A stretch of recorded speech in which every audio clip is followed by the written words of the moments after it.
Now I want to know your take on this travel situation within South Africa when it comes to people's perceptions of Ebola being this widespread disease across Africa, and the new visa requirements. Let's first talk about Ebola, then we'll talk about the visa requirements.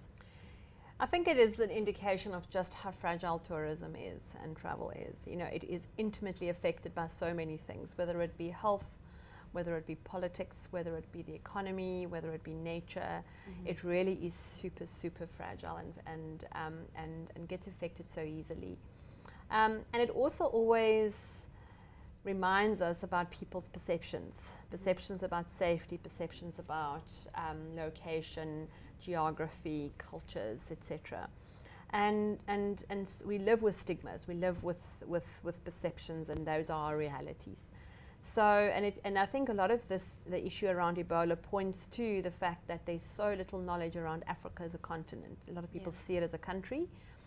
Some of the great infographics doing the round on social media actually shows the actual distance from where the outbreak has been to, for instance, Cape Town, Johannesburg, Madrid, London, and in many cases, you know, places like Madrid is closer to the outbreak than what Cape Town or Johannesburg is, for instance. So I think we all have a responsibility to educate the world around what Africa is about, what South Africa is about, and we have to work together to encourage travel to the continent. And it's a tough time, I think, for many countries within Africa.